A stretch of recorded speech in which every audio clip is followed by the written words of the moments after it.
row, right? Oh, that really does call for 2 of the 3 weeks it's been all three of Oh, okay. Well, hey, Still, I'm we still made counting it. us. and I'm in a chair today. I'm not on my lazy couch. No. So tonight we're going to talk about bringing light to darkness. I'm going to let Tina, if she doesn't mind, get started with that since that's the subject that she thought would be good. I want to go ahead and let her talk about what made her think that that was a good one. What we got? Let's talk. Well, I mean, I don't want to go into the situation or what I've been doing because I don't want to give that away. But, Mm-hmm. you and I have talked, and there's been times that I've come to you about some things that I'm involved in. And, So you let's just you say, keep telling me, let's just it's because you are bringing the light into these dark places. let's just say for you guys who don't understand, Tina got some big things popping and little things stopping, okay? And she's in an industry that needs some light, and that's all we're going to say. And it's an industry that is, interestingly enough, really in the news for darkness right now. But anyway, we're going to keep going. Yeah, and I mean, a lot of things I've always said, I've always, like, where a lot of people kind of announce the things that they do, I've Mhm. always kind of moved in silence. Like this Right. social media thing that everybody got going on where they announce everything they're doing, like that's Hmm. never been me anyway. I like to move in silence because I believe Right. that if you sometimes you let too many people know what your goals and dreams are, and then their Hmm. energy is all in it. And now you got to combat not just your own stuff, but you got to combat their stuff too. So, like, Hmm. sometimes I just go, nah, I'll keep it to myself till it's done. Now, Done, here's done, one thing done, that I done. always say about telling haters something, right? Yes. Mhm. Haters actually believe in you more than you believe in yourself. So when you tell a hater something, they may be getting mad because they really, really, really believe you're going to do it. So they're actually putting positive energy to it without even knowing it. Because they really, really believe, they're really, really mad because they really, really believe you're going to do it. And that is a belief system. That's their belief that you can pull it off. So that's my Yeah. 2 cents on haters. Yeah, so but since I did pick this topic, Yeah. let's kind of frame it a little bit. Uh I huh. believe that we're in a time where we need light. If I were going to say it in spiritual terms, we need light workers to show up any and everywhere. You know, Mm. when you think about it, sometimes people who go to church, but Mm-hmm. then are they walking into the rooms where they could be the most service?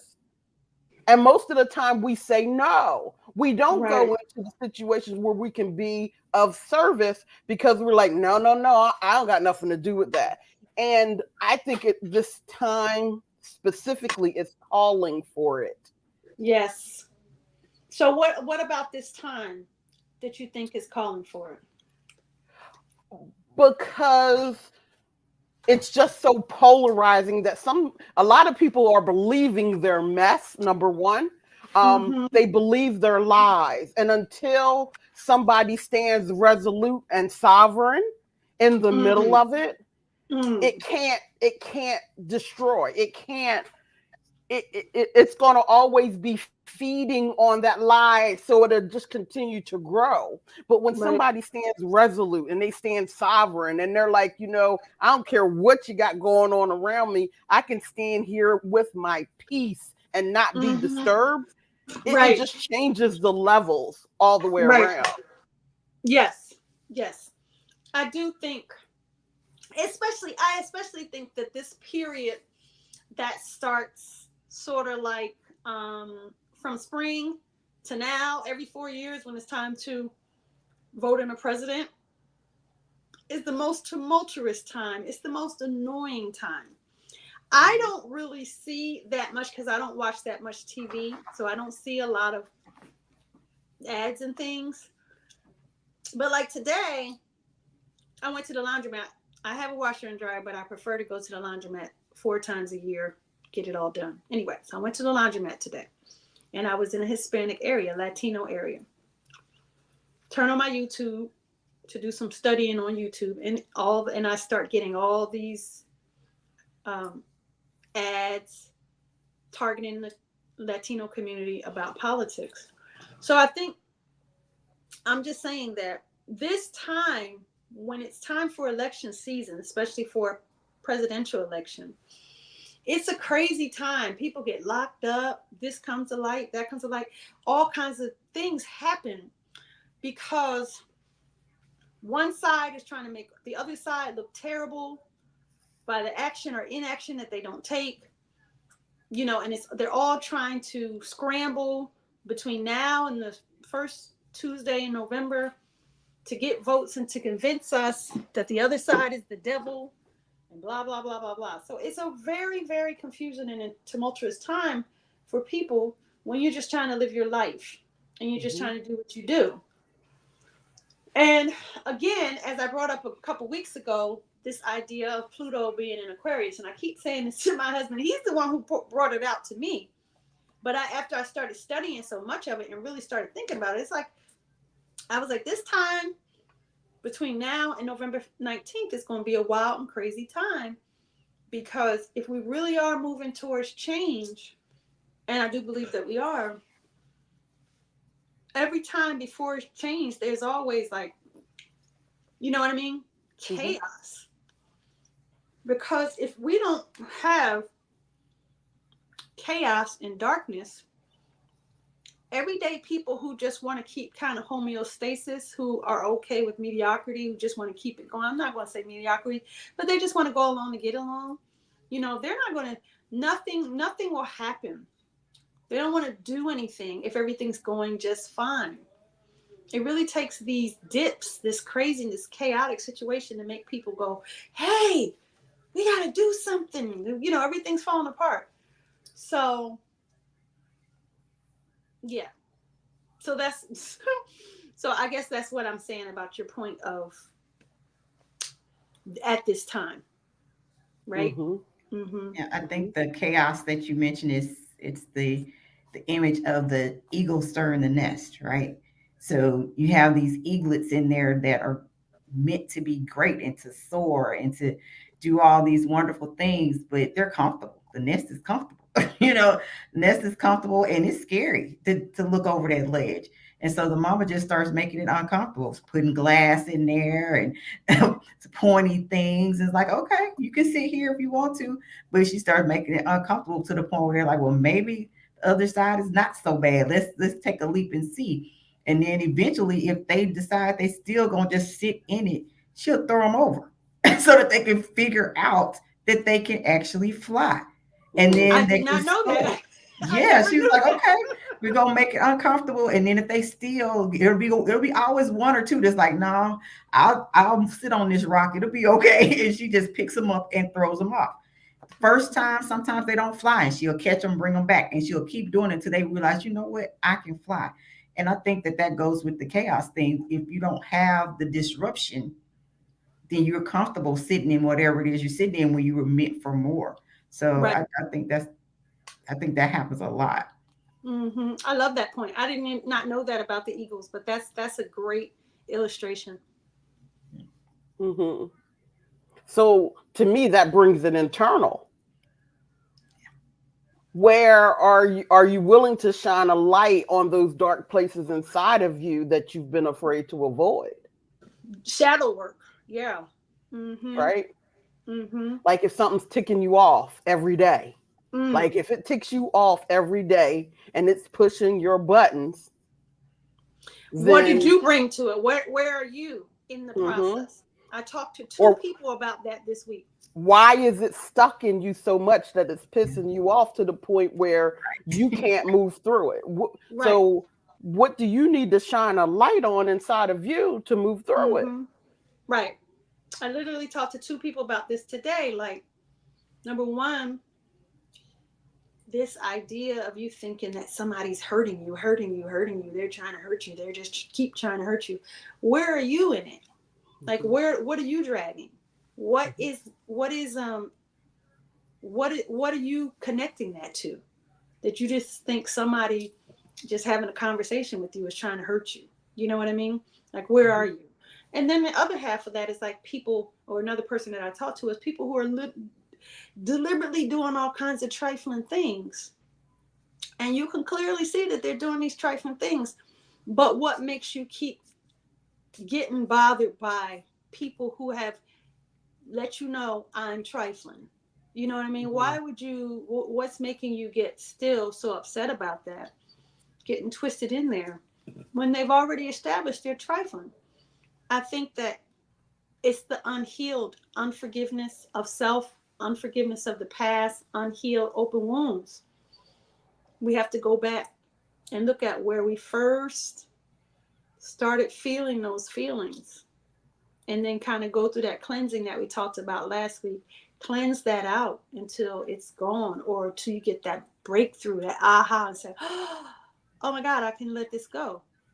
Because if we don't own our part of it, we just keep looping into things that are not ours and blaming it on other people.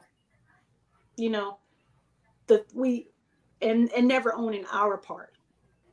Because the only thing, one time I remember somebody said,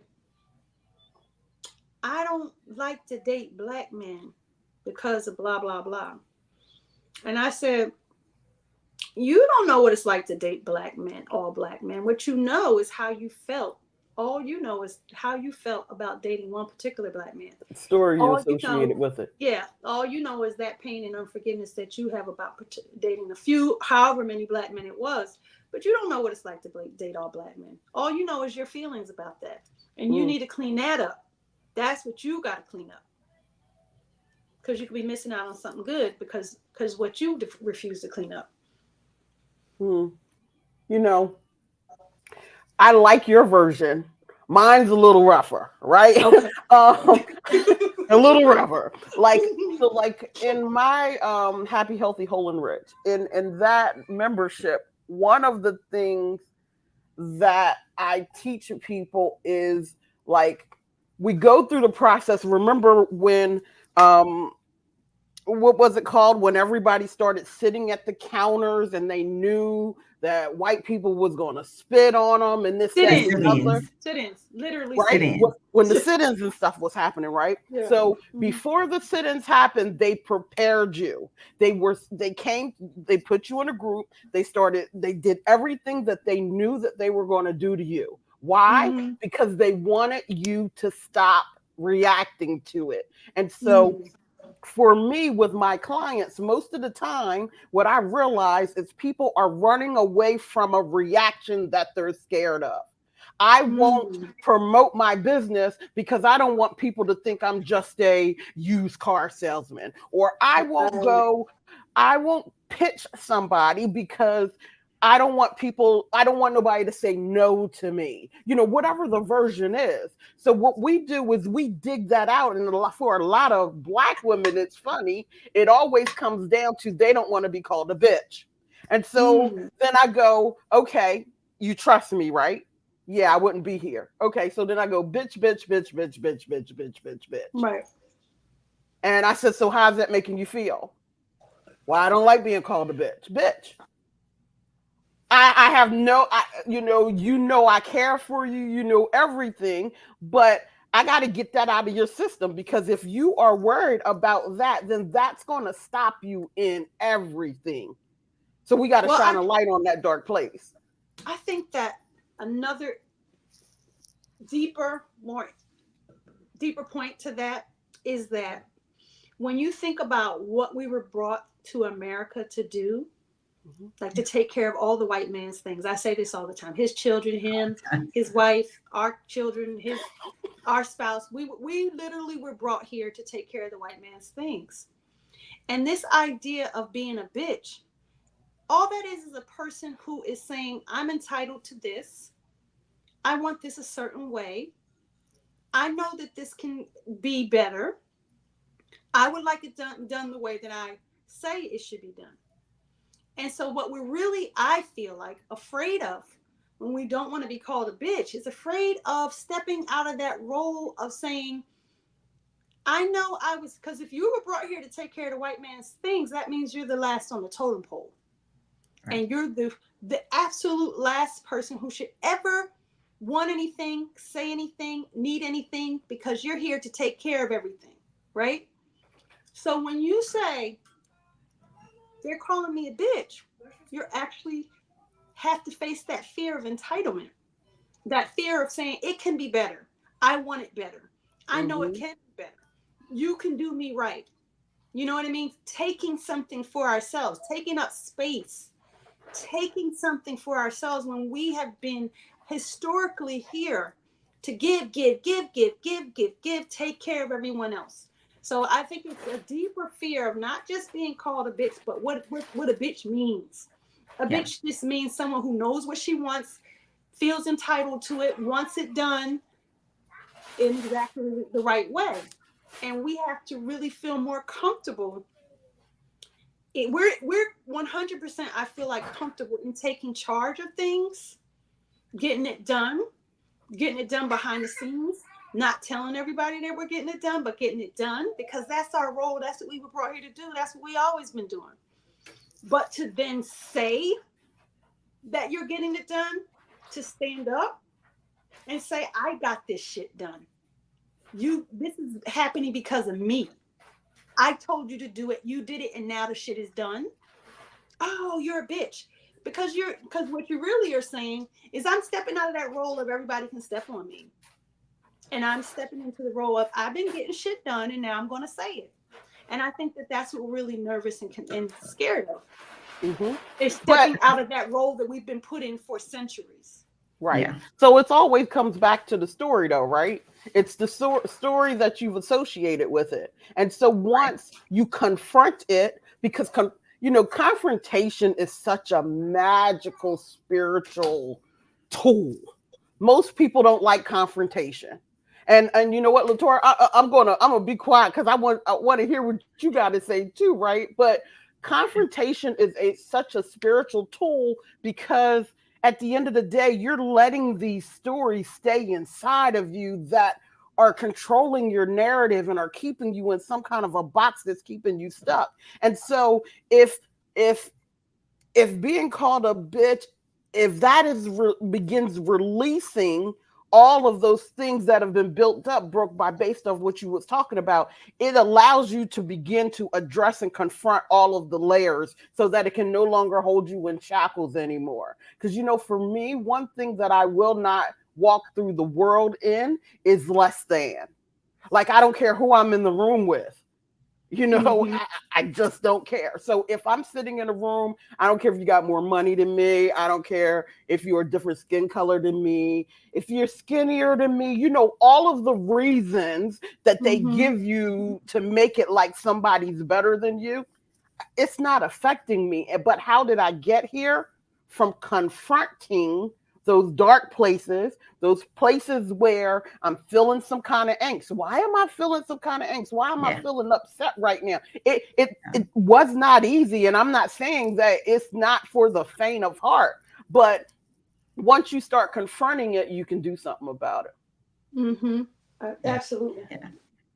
I love that. And my experience with the word bitch is similar to that. So I grew up I'm 54. I was a young adult in the era of Too Short and that kind of gangster rap where the bitch word was flying, right? It's flying every day.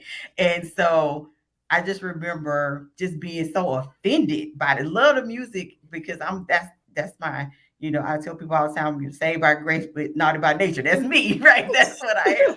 But I love it, but it was just so offensive to me until a older woman once told me, she was like, because you don't own it. And I was like, what are you talking about? She said, it's just a word. She said, it's a word. She was like, own it. And she said, for me, and I wish I could remember this lady. She said, for me, it was an older nurse. She said, for me being called a bitch, she said, I'm like, yeah, being in total control of herself. Yes, I am. And she was like, anytime somebody says it to me, she's like, absolutely. Being in total control of herself. She said, because I control me. I own me. She's like, you just got to own it. She's like, it's just a word. She said, and you put into the energy into it or feelings into it, what it means to you, you need to think about why. She said, but if you change your perspective of what it means to you, it won't be as offensive to you, or it'll mean something different. And I think that goes back to you saying the stories. What is your experience with it? Like the example Brooke gave, I hear that all the time from black and white. I don't date black men because, like, you ain't dated every black man in the world. Right. It's just the ones you have dated. And then at some point, you got to look at what's happening with you that you keep attracting the same person in a different body. Because the only thing that's same in the same relationships is you. You are the constant. So what's drawing all these same people in different bodies to you?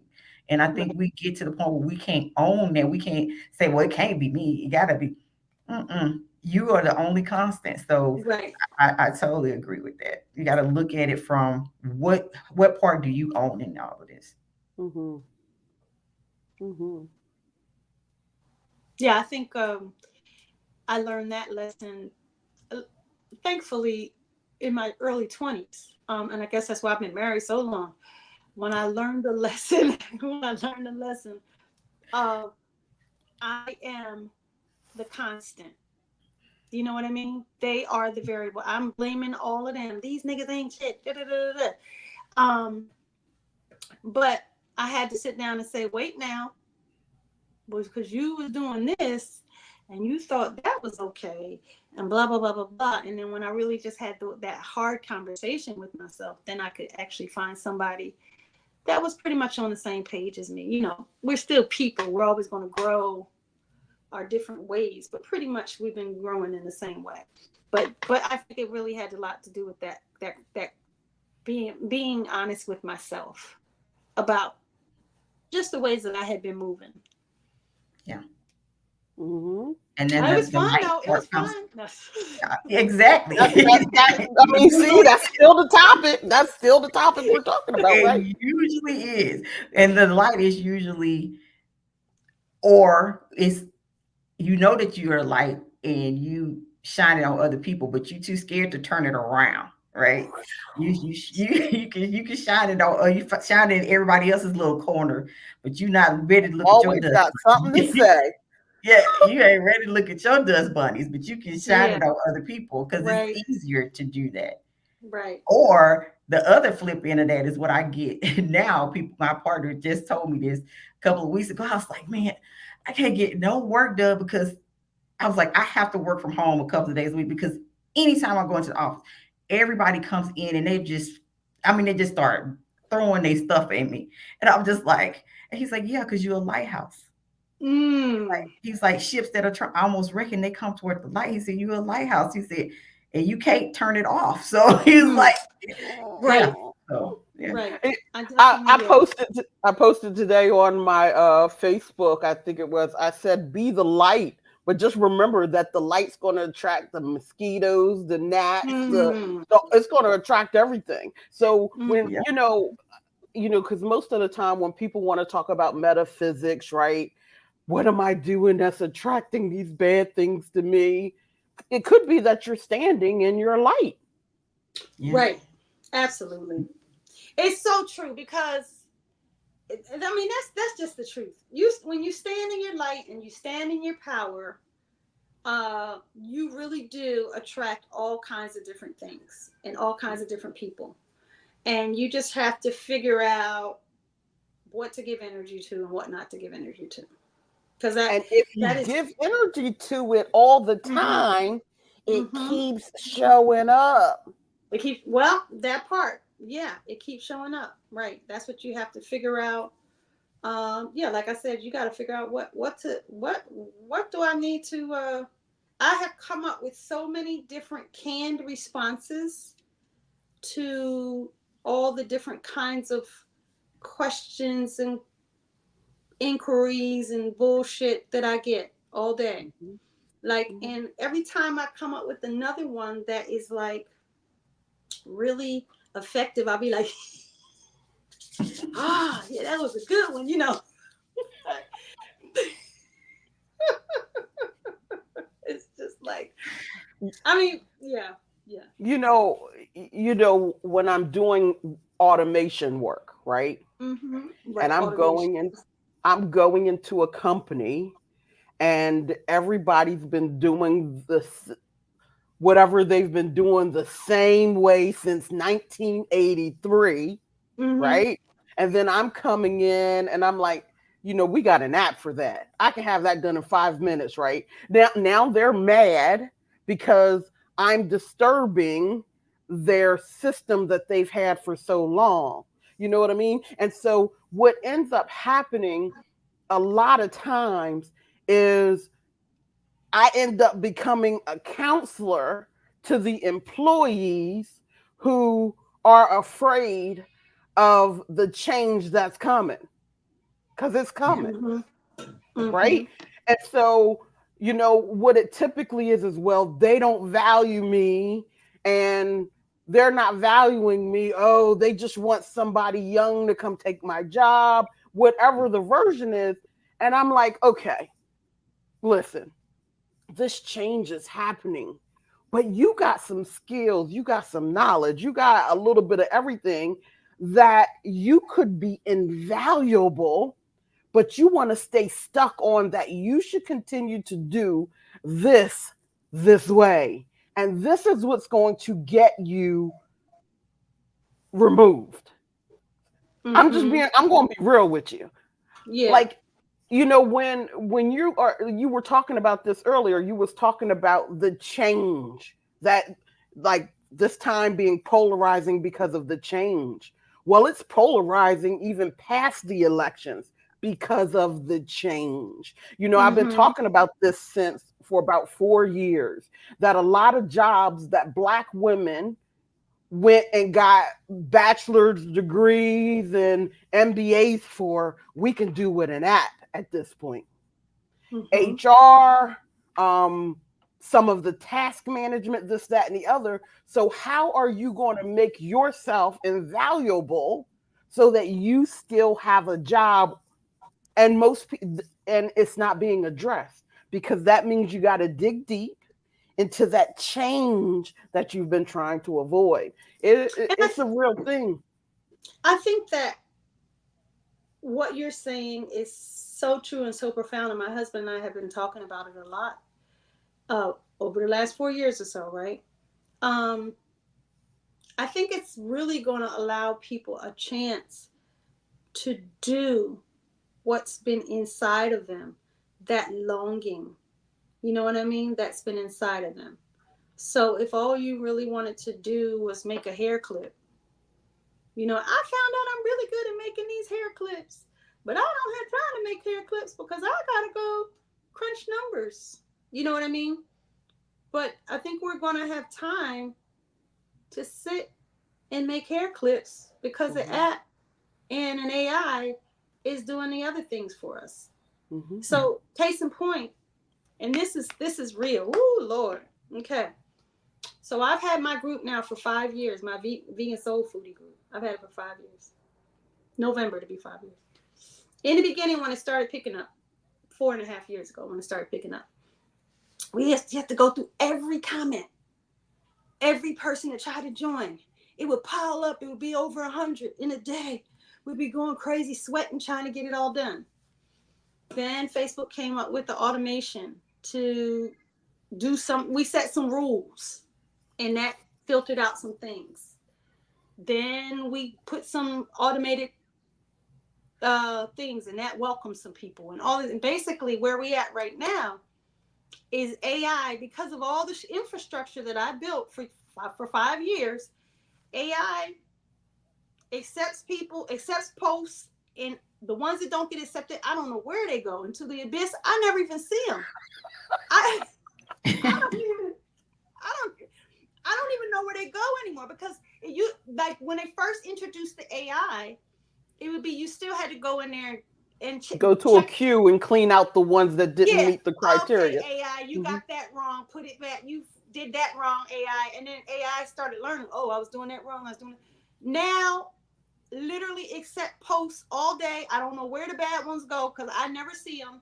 And then the ones that it's just not clear about, it sends them over to me. It's like 3 a day. I wasn't clear about these. What do you say? I'll let a human do it. But all the things that I used to concern myself with, that had me sweating and concerned and scrambling, it's all gone. So I built infrastructure a really good, strong infrastructure. And now automation and AI handles it all. Every once in a while, I go over to collect some emails because I used to have that on automatic, but I haven't found a good one yet. So now I have to, it's still on automatic, but it just doesn't go into my Squarespace. So every 5 days or so, I go over there and click an auto button and it sends them over to Google. And then, I'll get to that eventually. But the way it used to be, is that like, I don't even really need moderators.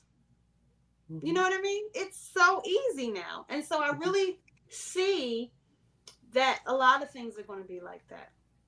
I mean, even the thing like the social media that I run for my job, it has AI and it has some images and stuff. I can come up with the ideas myself, but it takes me 2 minutes to let the AI do this and that. So with all this extra time that we have available, we'll be able to do things like teach other humans what to do on YouTube, teach humans how to make a clip, what we know about this and that, and really take time to just kind of learn from each other and become more enriched in a better society, I think. But they're going to have to work on that. What is that? The guaranteed income. That's coming. I think that's coming because it's just going to be AI and automation can just do too much. Yeah, I think 5 years. I think you have 5 years before our workforce will not look nothing like it looks right now. That's true. I think that's the max amount of time. 5 years. And I think that I really do believe that, and this is why it's good to address the darkness and shining light where darkness is, because I think this idea of having a personal brand, what we're calling a personal brand, is really just you sharing in the world. Like really having to know who you are without the labels and the titles and the resentment and the unforgiveness and the darkness and the fear. Who are you without all of those things? And then bring that to light and share it with the world. And it's going to make the world a better place. So I really think that now is the time, if people aren't doing it, that you have to, I mean, of course, all three of us are doing it, but now is the time to cultivate that personal brand and share who you are, because each and every one of us is needed to do something. Each and every one of us, any little thing that we know that we think is just like, that, like, I swear to you, the vegan thing, I've been cooking vegan for 30 years. I thought, what the hell? That's nothing. I even did retreats. People were like, this is amazing. If you cooked every week and you told us I would do your meal prep. I was like, I don't have time for that. What are you talking about? I'm doing this advertising. I can't be cooking meals. But I said to myself, well, I'll tell you what I can do, since I know advertising, I know media. I can just do a media-based thing. You know what I mean? I can't be cooking up for everybody. I'm not doing a restaurant, but I can do a media-based thing.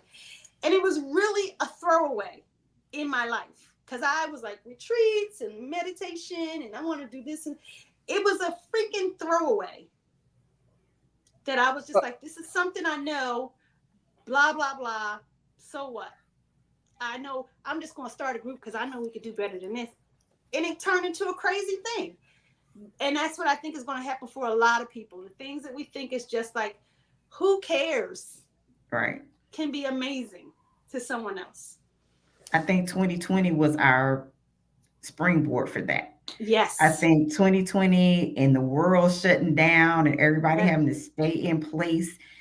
A lot. I mean, it was horrible. A lot of people lost their lives.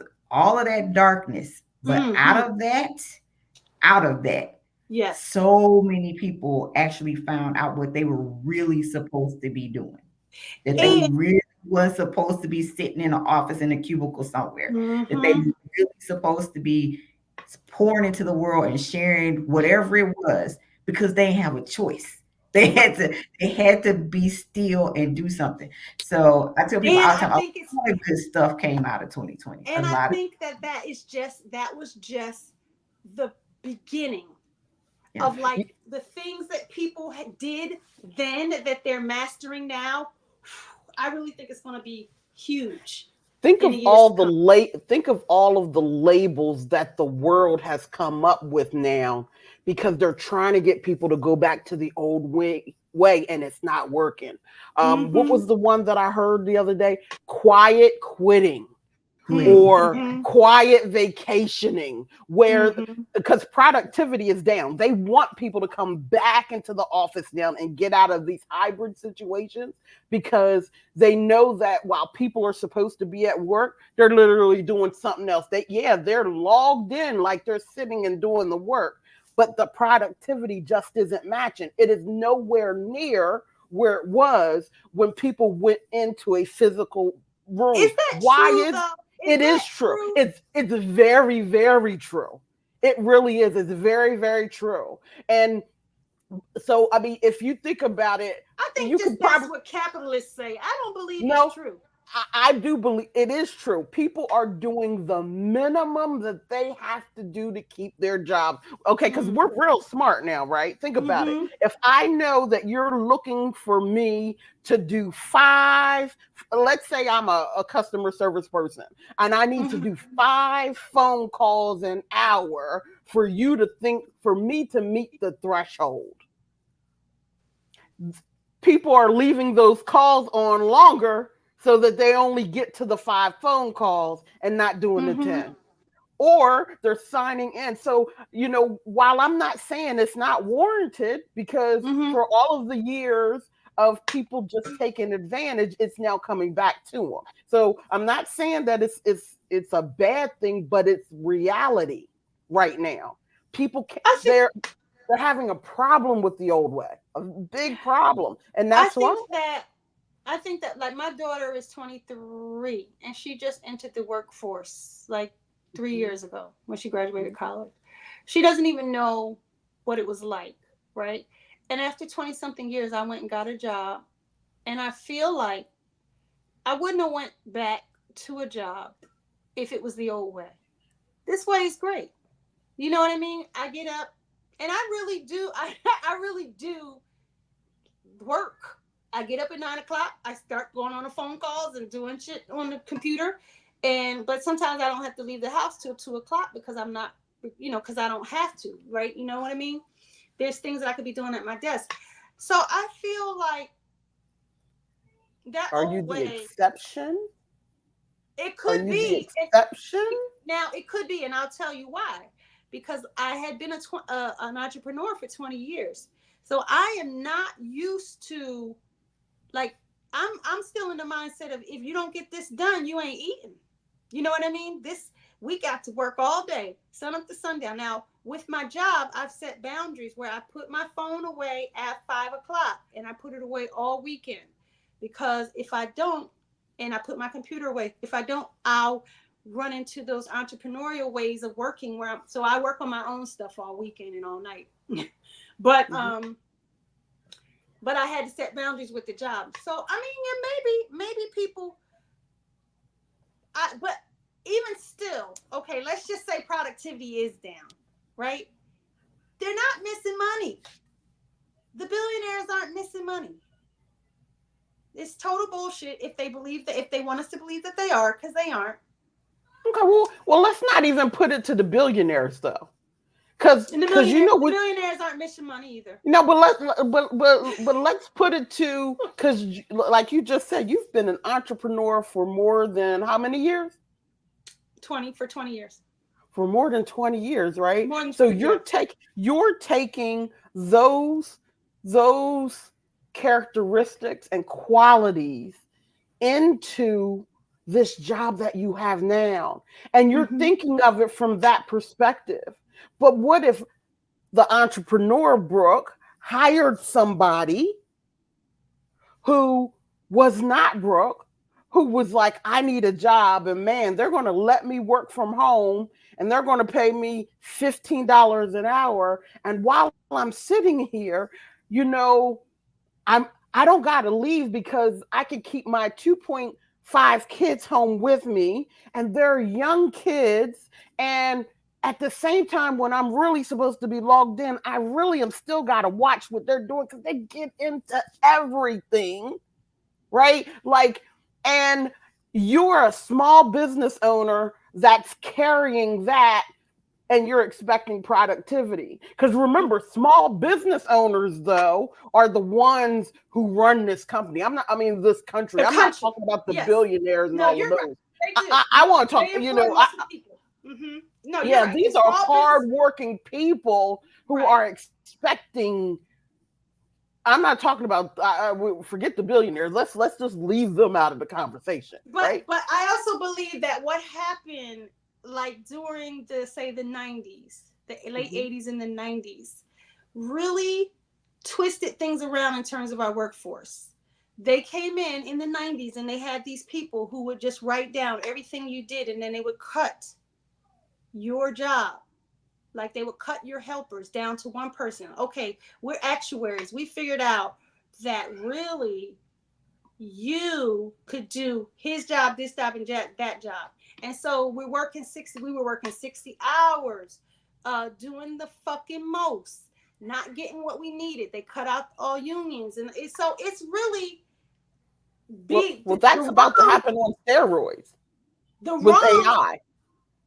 Well, I'm saying the wrongs are being righted.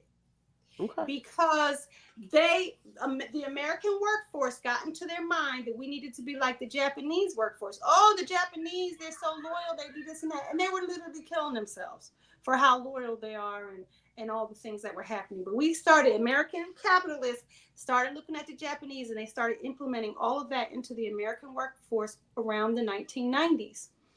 And people were taking from their kids, and they were taking time from their spouse, and they were getting divorces, and they were working, and they weren't getting raises the way they should. And now the millennials who are saving us and who are saying, fuck that, I'm not working like that. What for? You got enough work. This is too much. You having heart attacks and strokes, and look at what you're getting out of it. Yeah. Yeah. So yeah. I believe the wrongs are being righted. By 2020 righted some wrongs. Righted some wrongs, because we didn't need to be working like that. And we don't need to be taken away from our kids. And even if I am a small business owner and I have some tasks that I need done, if that checklist is getting done, I'm cool. I don't need to be trying to squeeze everything out of you. And as a matter of fact, I would prefer that I teach you how to use things like automation and AI so that we can get it done smarter and better. And then you could give me something more like brain power, because to me, brain power is more important than twiddle work. You know what I mean? Like I would like, because brain power is something that you can inject into my business, that when you're gone, I still have it. I still have your intellectual property, basically, because you've given me systems and ideas and things like that. And really, I personally feel like businesses are just trying to get control, just kind of control all the little pieces to think that they can squeeze more and more out. And I really also feel like when Donald Trump was president, that mindset of give me more is something that billionaires and millionaires became addicted to, and they don't want to let it go.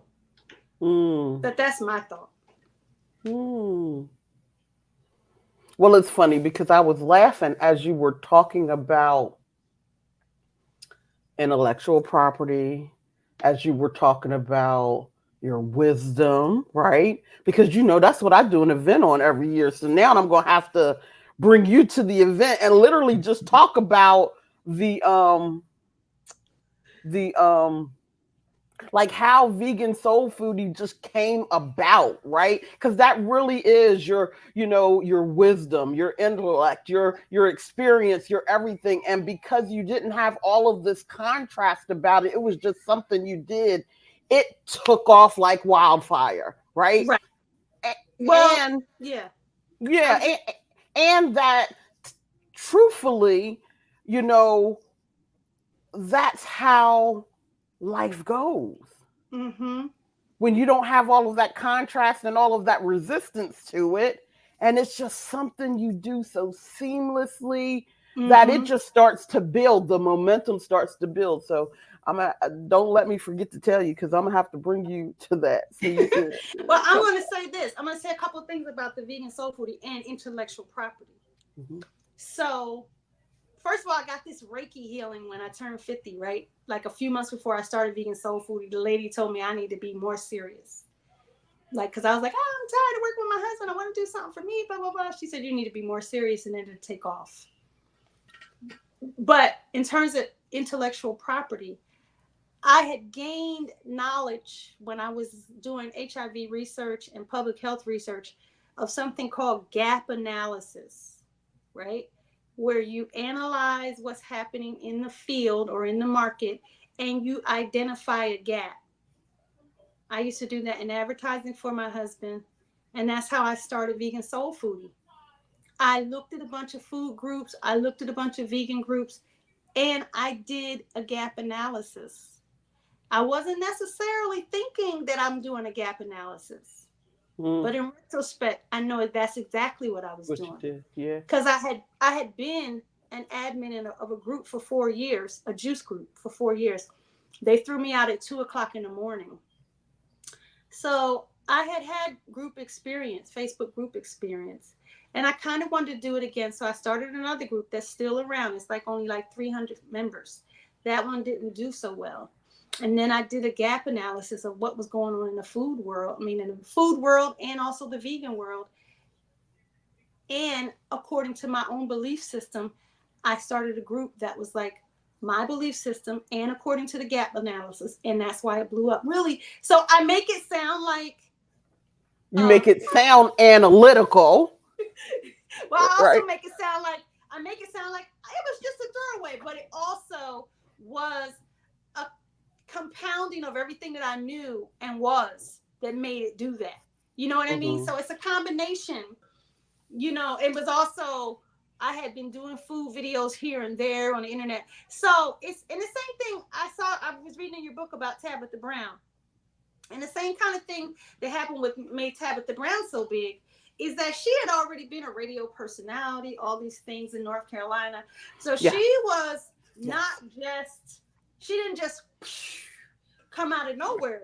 It was a compounding of everything who she was that made her blow up. And of course, Elon Musk, he just blew up because he had money from his parents. Hmm. Money fucked up over and over again until some shit worked. Yeah, Yep. but you know what? Seed money. Yeah, Seed. but you know what? Like Tabitha Brown is such a great, what you just said, and the Tabitha Brown um analogy in the book. It's such a great, it's there's such great stories because there are pieces of you and there were pieces of her that you want to leave behind. You want to keep them in that dark place. You want to leave them behind. But for Mm-hmm. me, I'm telling, and that's what that book is about.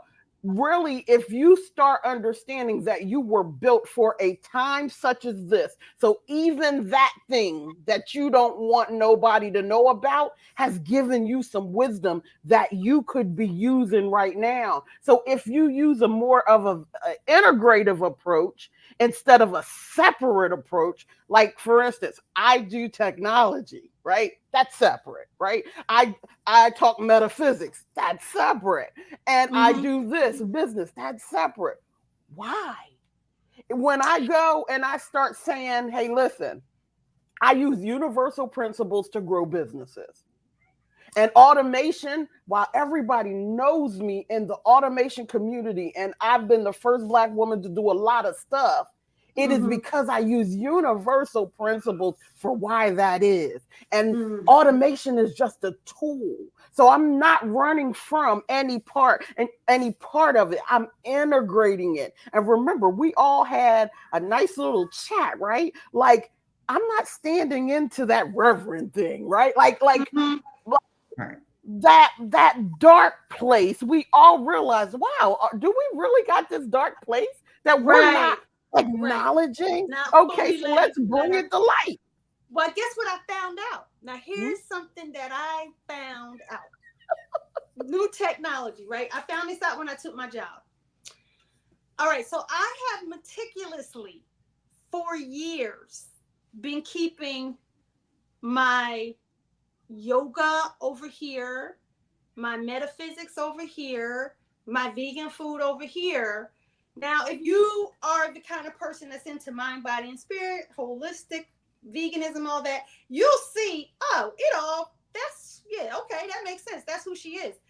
But I've been kind of hiding the metaphysics. Like, I keep it over there, keep the food away from the metaphysics, keep the yoga away from the food, because there's some people who are scared of yoga, some people who are scared of metaphysics, but they'll try some vegetables, right? So I've been trying to keep them all kind of, over in their compartmentalized places. I started this job and I started taking over their social media. So I started doing searches about them around the time that Google started its search generative experience as opposed to search engine optimization. Yeah. So I was using myself as an example of, what's going on with searches and things. And what I found, what AI has done, it saw all the little stuff that I've been putting on the internet, that I've been putting over here, meticulously putting in its own little places. And guess what AI did? Bring it together. Smashed it all together and wrote a paragraph about me that said everything that I was trying to keep separate. And then I was like, oh, I can't keep it separate anymore. It's okay. It's time anyway. It just was I was like, and right now I have goosebumps just thinking about it. And when I saw it, I have goosebumps. I was like, oh, I have been over here doing this brand over here, that. And here AI would just say, that's her. That's who you talking about right there. It's the same person. But think about it. Your ideal customer is you. Right. Exactly. And so a lot of times we go, hey, listen, but my ideal customer is not me. And that's why I was keeping it separate. Because I really, and it's not up to me to say, because obviously AI in the universe has decided, right? I really wanted Black women to eat more vegetables, right? So I wanted, and I have done a great job of making that a part of the fabric of Black community. I'm just going to say I did a big part of that. Me and Tabitha Brown. But my group really did help because it put it into practice, things that were saw, that people saw. So I'm really satisfied with that. We understand that we can eat vegan without being vegan, because that has been the biggest thing that I wanted to achieve, is that we can eat vegan without being vegan. Even though I eat all vegan, I didn't when I started the group. I was pescatarian when I started the group. But, I had been back and forth between vegan and pescatarian and things like that, and vegetarian, all that. But my point is, I'm not my ideal customer. My ideal customer is someone who doesn't know she could eat eggplant and enjoy it until I make it look good. So I really am trying to keep her in bubble wrap, in the vegan food is good bubble wrap, and not out here where we're doing yoga and meditating. But didn't somewhere you had to make it look good? You had to make eggplant good to you, right? Well, no, because I was raised on eggplant. Okay. So now let's think of it on the flip side, though. Think about the people who drive you absolutely insane in your groups. Most of them have a different belief system than you do. And so with AI saying this is who you are, right, when you take those characteristics and let them shine to the world, it brings more that are like you. Even if they got to learn the like, for instance, I'm not vegan, right? I joined your group. I remember I told you, I said, hey, I want to be like 80% plant-based, right? And so in order to do that, I had to learn to cook more stuff. I'm still not with that eggplant. Still ain't with that eggplant yet. Still not with the egg. I'm gonna have to get up there. Where is it? I'm just gonna be honest. I'm still not with that eggplant. But at the end of the day, again, we have a lot of thought patterns that are similar.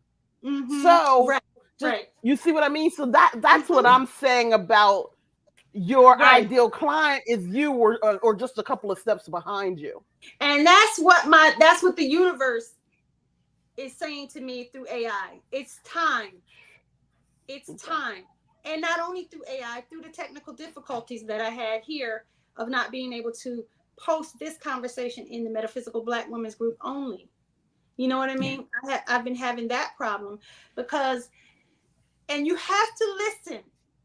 You know, you think you have a thing down pat, and you do, I guess, for the time that it is. But when it switches and it changes, you have to listen. Or the And next that's level shows up. right. And that's another reason why you need to clean out the dark parts inside of you. Because when I started the group, if I was a pescatarian and pretending to be a vegan because I started a vegan group, you know, that would have been a dark place that I had to keep hiding. But I didn't pretend. You know what I mean? Because there are a lot of people on the internet who do pretend to be something that they're not. You know what I mean? I decided to have self-acceptance and acceptance of people who wanted to try vegan food without trying to create these walls to say you got to be X, Y, and Z to be part of this club. Mm-hmm. And I also was very open and honest about I'm not vegan. And I said, I'm still not vegan. I don't consider myself vegan because I wear leather shoes and leather purses, and vegan is a lifestyle. I eat all vegan food. So, and I still don't call myself vegan. I call myself plant dominant. But, you know, that's so what I'm saying is instead of taking the time to fully explain who they are, they just hide in the dark places and kind of lie, kind of pretend, kind of let you believe a certain thing. When really, if you don't shine a light on all those parts of you and be proud of it, yes, I'm a reverend and I curse. Fuck you. Like a sailor. Like a sailor. That was our first conversation about it, right? Yeah. I was like, bro, I can't put that reverend in front of my name because there's no way I'm going to stop saying fuck. It's just no way. But we have to bring something new to it. We can't allow someone else to determine who we're allowed to be in the role. We can't allow someone else to determine that, to say we can't curse. We can't minister if we curse. We can't minister if we're single and have sex. We can't minister if we drink alcohol. We can't minister if we smoke. I don't smoke weed. But if we smoke weed, we can't minister. That's bullshit. Mm-hmm. I mean, really, that's the thing that got me out of, I was a Seventh-day Adventist, which is a fairly strict religion. That's what I was raised in. And then when I became 20-something, I went and became, of my own volition, strict in it, about 22. And then by around 29, I was done because I had a friend, and I was just talking to her today, super spiritual, super connected to God, just could always put me into those conversations about God, deep conversations. But, you know, she slept with who she wanted. She smoked weed, she drank, she did. And I was just like, how can I don't know how to reconcile this. Until finally I said, you know what? I want to be free. I want to be free too. Because I know she loves God. And I know she has directed me to God. And she has ministered to my spirit. And I want to be free. I'd rather be free than to be acting like I want to be this. You know what I mean? You're not allowed to wear earrings. There's so many things, so many don'ts in that religion. And, you know, if you love it and that's what you're into, no more power to you. I have no, whatever, that's you, that's your path, no problem. I'm not saying that that's a bad path because sometimes we need the path that we're on and that's more power to you. But to me, I wanted the freedom. And then she helped me to reach that freedom. Yeah. I think that was one of the things that we talked about in the retreat that I went to that you hosted was getting to that space where the reverend thing for me was always, it was not the cursing thing I do every now and then, but that wasn't the issue. It was the female and growing up in a religion where they accept it now, right? It's accepted now, but that wasn't a thing. A Now, woman you can be pastor. you can be an evangelist, Mm-hmm. and you can be you can sing, right? You can the minister of music. You could be on the Dorcas board giving out homeless food. Yeah. But you can't do whatever. And it's like, and then I think I told you guys I actually went to seminary. I went to a Messianic seminary, and I'm not Jew. I have a Jewish background. I grew up Southern Baptist and went to a Messianic seminary. But that's what I felt led to do. And then my mom was like, "So you preaching now?" I'm like, "No, it really was not for that at all." But that's what people associate reverend with. You're preaching, or you have to be a pastor. And it's like, but you minister all the time. Right. It's the same thing we were talking about with the White House thing. To the highest for that, why can't you? Because that's what I wanted to do, is study and be able to teach if I wanted to, talk if I want to, minister if I want to. But I don't want you controlling my life. Right. Yeah. Why do you get to control my life? And you have to, and that's the freedom part of it. You have to be able to say, for me, your relationship with God is so personal. It's personal. And what it looks like is going to be different because I'm a different person. And most people can't be okay with that because you grow up saying it has to be this way. These are the rules. These are the regulations, and it has to be this way. We had a great conversation at the retreat saying, because I grew up in the South, most of our friends were Catholic, but at the time we were in the Holiness Church. Those are some contrasts, My friends would be on Saturdays, they were in catechism school. I couldn't see them till a certain time. I'm out playing with them with dresses on almost to the floor, tripping, trying to run and catch up with them because I can't have on pants. Right. So, but I got on shorts underneath the dress because if I fall, you can't see nothing. So technically you do have on pants. You just got to dress over it. But you grow up with all of these rules and restrictions and regulations, and this is what you're not supposed to do in this. And then once I got old enough to say to myself, you know what? I can't deal with what I can't do. What does God want me to do? What is the yes?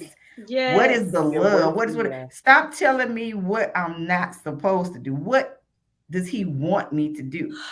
And let me and him figure that out and leave me alone. and that's just kind of where I am. It's like people will say stuff to me even now, and I'm like, you know what? Me and God ain't got a problem with it. So it's your problem. Yes. It's your problem. Right. I'm good. Wow. I'm good. Wow. Yeah, my version is just I play for my source. That's what I play for. When I start worrying about playing for you, that's when I get off track. If I got to worry about you validating me, if I got to worry about you doing anything, that's where I get off track. I just play for my source. Yes. Yeah. So it is so funny because my mother, we are. Yeah, I was just saying it was just so funny because me and my mother have these conversations all the time. And beautiful Southern Black lady, and it's just like, and she's like, and then she'll always end with whatever she's telling me that she's probably not happy with. She'll end with, but I know you love God. I'm like, yes, ma'am, I do. And as long as I answer with yes, ma'am, I do, then she's okay. I'm like, yes, ma'am, I do. You don't ever have to doubt that. It's all good. I mean, there's so many different churches, religions, denominations. It's because we're all little different people, right? We all have a way that gets our aha moment. Like we all have, because all of those people who are in all these churches and denominations and religions, they believe in God. They have felt something. Most of them have felt something from God. They believe in God. They know God is real. But because we're all so different, like our fingerprints, we have a different way we need to believe, and a way that we need to receive, in a way that feels good to us. And I feel like the most offensive thing that people can do is overstep and try to tell somebody else how to believe or how to do anything. You know what I mean? It's your journey. You get in. I also think it's extremely offensive to yourself if you allow it. Like the minute that you realize that, like Tina just said, that you're on track, you've lost sight a little bit, and now you're looking to be validated and things like that. As soon as you realize, oh, that's going on, it's time to get back on track because it's your journey. Only you're going to answer for it. Only you're going to have fun in it. Only you're going to go through the rocky patches. No one else. No one else. They're going to take 2 seconds, maybe 2 minutes to wag their finger at you. And then they're going on back to their business because they got some real issues themselves. And sometimes we live in, not me, but other people. I mean, I let that go years ago. But other people live in such fear of what somebody else is going to think. Mm-hmm. And it really doesn't matter because if they think it, they only think it for 2 seconds anyway. 2 minutes at the most. Then they move the hell on. And they'll bring it back up when they're bored and want to talk about you. So what? You know what I mean? Hoo-hoo. Oh, you talking about me? Who cares? Hope you enjoyed yourself. You got your endorphin, your serotonin boost, your oxytocin from talking about me. Because I'm getting mine from climbing a mountain, enjoying myself on the beach, traveling, eating good, doing what I want to do.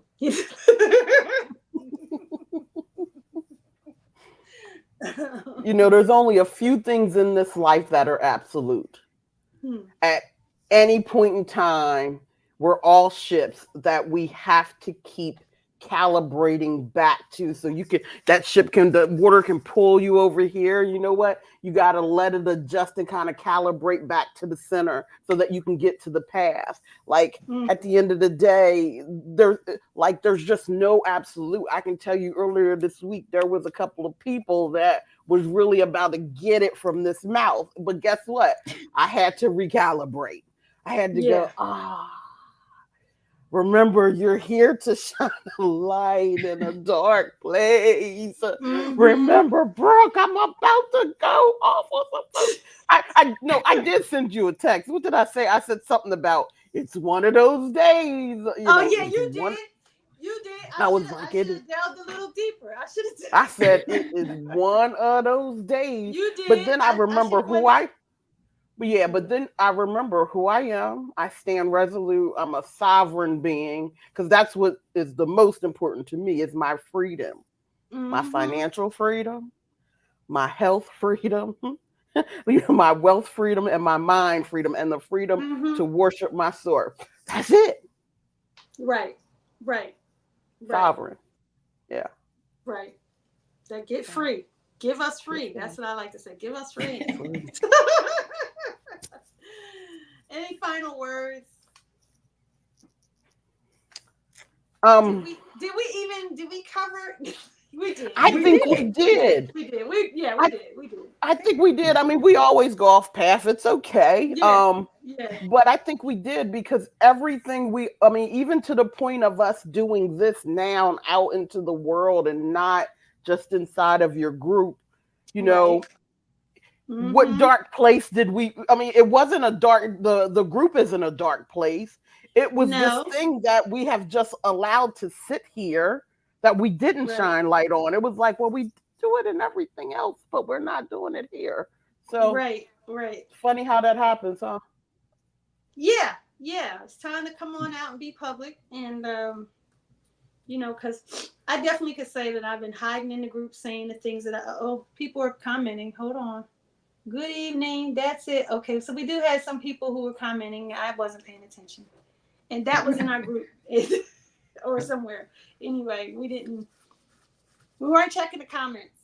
I do think that we should try to, we get so busy and honestly, we don't think about this discussion until Sunday morning or something like that.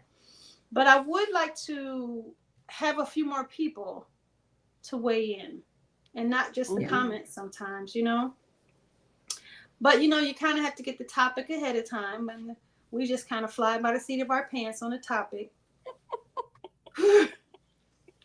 But we have next week's topic because we had two this week.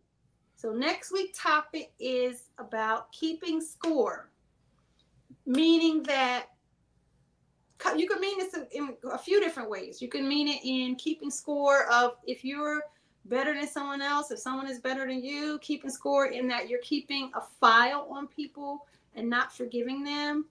You can keep score in that you're watching and waiting for somebody who did you wrong to finally get their comeuppance.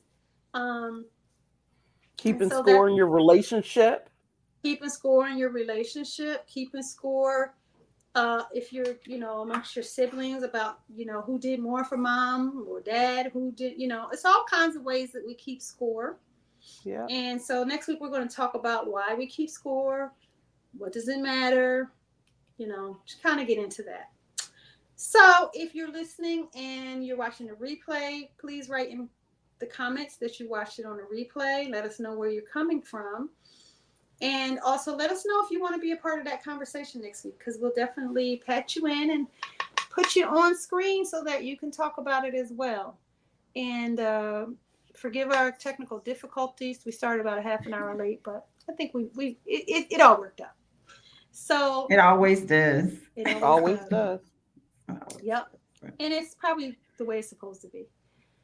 Any final words before we go off? No, I just wanted to say that we definitely, I truly believe we definitely stayed on topic. We talked about shining light in just different spaces and different places and different things. So being a bright spot in dark places, we talked about it from being within and also from the outside. So we talked about from looking at yourself, but we also talked about other people seeing your light, right? So other people seeing the light, and then also being in spaces where that you're the light in that dark space.